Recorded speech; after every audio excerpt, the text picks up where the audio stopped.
Europe Soir. De uma forma fraquejar? Não. For all Americans. Su un peso plata. Если да, le istituzioni. Laurent Bazin sur Europe 1. 18h50 et sur cet accent de japonais, le monde dans votre radio avec Sophie Larmoyer. Bonsoir Sophie. Bonsoir Laurent. Eh ben non, c'est pas au Japon. Non. C'est en Chine.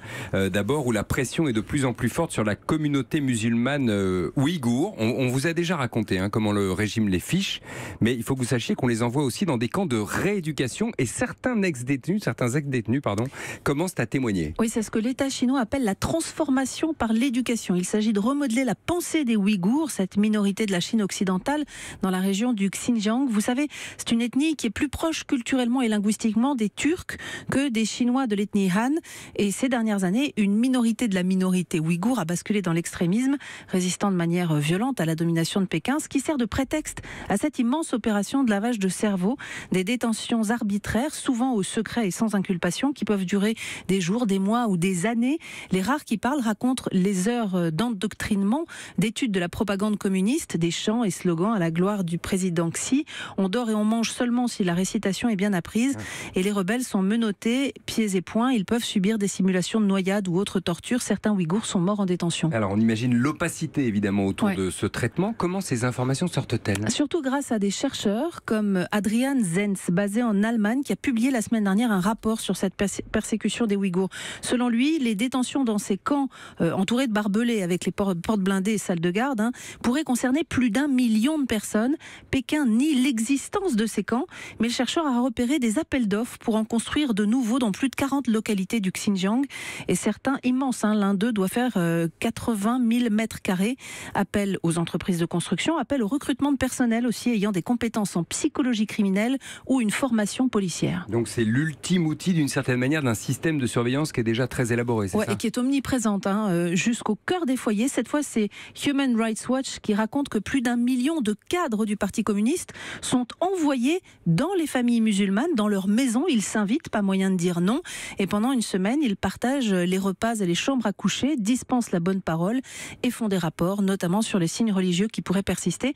Un professeur d'histoire spécialiste des Ouïghours écrivait la semaine dernière dans le New York Times que le Xinjiang devenait un État policier rivalisant avec la Corée du Nord, avec un racisme formalisé à la façon de l'apartheid sud-africain. Terrible, terrible. Merci Sophie. On peut avoir, et on va changer totalement le sujet, vous allez le voir, on peut avoir une très belle maison avec piscine et défendre les plus pauvres. Ça passe pas toujours très bien, pour être très honnête. C'est une question en tout cas que se posent les membres de Podemos, les cousins espagnols des Insoumis de Jean-Luc Mélenchon. Bonsoir Henri de la Guérie. Bonsoir Laurent. À Barcelone pour Europe 1. C'est le couple qui dirige Podemos qui est sur la sellette après l'achat de sa villa. Elle est si luxueuse que ça, cette villa ? Alors écoutez, vous en jugerez, c'est une grande villa située à 40 km de Madrid, pas loin de la montagne, dans un quartier huppé. Elle dispose d'une piscine, un terrain de 2000 mètres carrés et même d'une annexe pour recevoir les invités. Pablo Iglesias, le leader de Podemos donc, et sa compagne Irene Montero, la numéro 2 du parti, veulent s'éloigner de la capitale espagnole pour élever les jumeaux qu'ils attendent. Ils ont donc acheté cette maison pour 600 000 euros. 600 000 euros, c'est déjà une somme en Espagne, j'imagine en France, j'imagine qu'en Espagne c'est encore plus important, non ?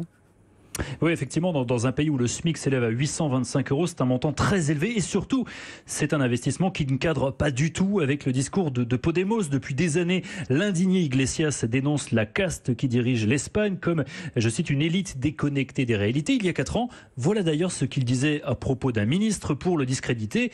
Est-ce que tu laisserais les manettes de l'économie à quelqu'un qui paie 600 000 euros pour un appartement de luxe. Voilà, l'opposition s'est délectée de cette affaire, reprochant au couple son hypocrisie et son incohérence. Et sur les réseaux sociaux, les critiques fusent. Et même à l'intérieur du parti, certains se sentent trahis. Je n'aurais sûrement pas acheté une maison pareille, a expliqué le maire de Cadix, membre de Podemos. Est-ce que ça peut leur coûter cher politiquement, je veux dire ? Oui, effectivement, face à l'ampleur de la polémique, le couple a décidé de consulter les adhérents de Podemos. Les 500 000 inscrits du parti doivent dire si oui ou non ils soutiennent leurs dirigeants. Le référendum électronique a commencé ce matin. Il va durer 5 jours et s'ils perdent, les 2 leaders de la gauche radicale quitteront le devant de la scène. Mais ils garderont leur villa à 600 000 euros avec piscine. Ils garderont leur villa. Merci. Le prêt est signé. Merci Henri de la Guérie, en direct donc de Barcelone pour Europe 1. En bref, Sophie, la Belgique a lancé une grande campagne en Asie du Sud-Est pour faire la promotion de la frite. Oui, c'est important. Vous savez que les baraques à frites belges font partie du patrimoine culturel immatériel. Et pourtant, à l'étranger, dès qu'on passe en anglais, en fait, dans la langue anglaise, on parle de French fries, des frites françaises. Alors, le secteur belge de la pomme de terre a bien l'intention de rester leader dans l'exportation de la frite surgelée. D'où cette campagne de 3 millions d'euros tout de même. Europe